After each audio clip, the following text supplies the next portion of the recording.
Den 22. april er det den internationale FN-dag for moder jord. Det markerer Sosu Syd med en dag for alle elever, hvor man skal deltage i en 2 timers workshop. Du skal vælge dig ind på en workshop efter lige det, du synes lyder allermest spændende.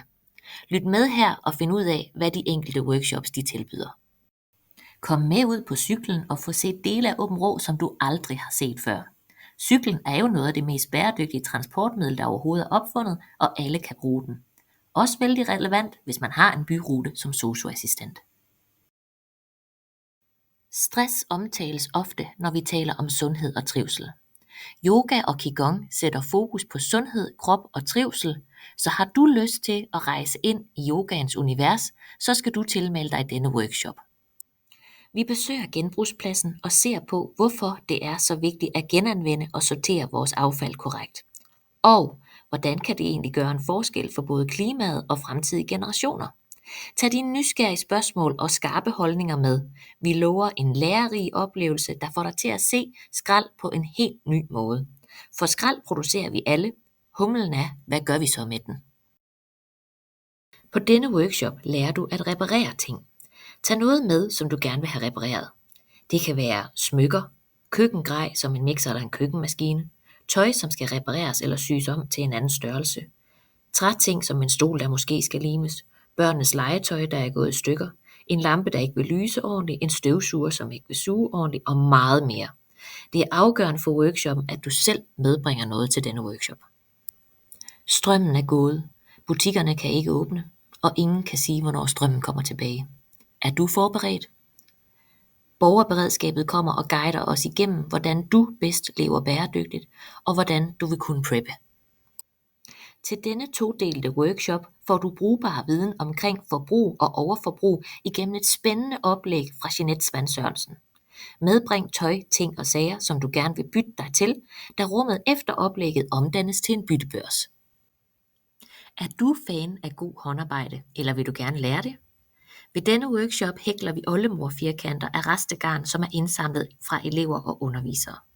Målet er at sy nogle små puder af genbrugsstof og de hæklede oldemor-firkanter, som derefter kan komme ud og leve på skolen. Hvorfor?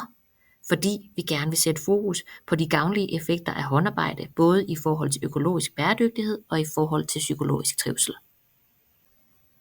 Vi ved, at CO2 er en af de helt store syndere i forhold til klodens tilstand. CO2 udledes fra næsten alt, hvad vi foretager os i løbet af en dag.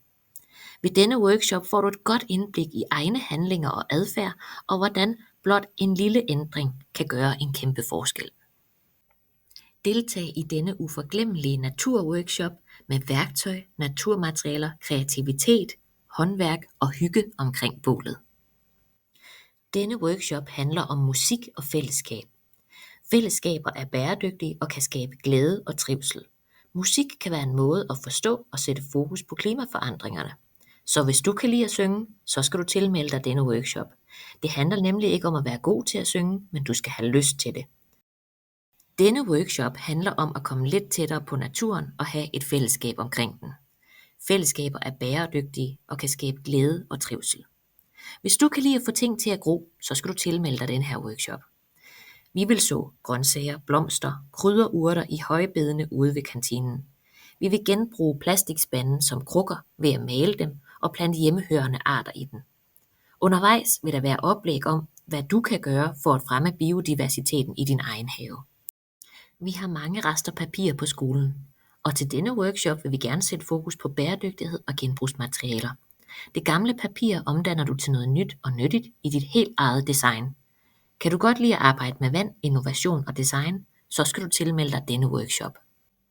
Brætspilscaféen er et sted, hvor man hygger rundt om bordet med forskellige brætspil. Typisk vil man sidde rundt om et bord med 2 til 4 personer og få en god oplevelse, lære noget nyt og få en snak. Du skal vælge dette, hvis du er til nye udfordringer, hygge og samvær. Skrald smidt i naturen kan blive til kunst, hvis man bruger sin fantasi. Har du lyst til at arbejde med kreativitet og sætte fokus på håndtering af skrald i naturen på en lidt anderledes måde, så kan du tilmelde dig denne workshop. Du skal nu vælge din første, anden og tredje prioritet ud fra hvilken workshop du gerne vil deltage i.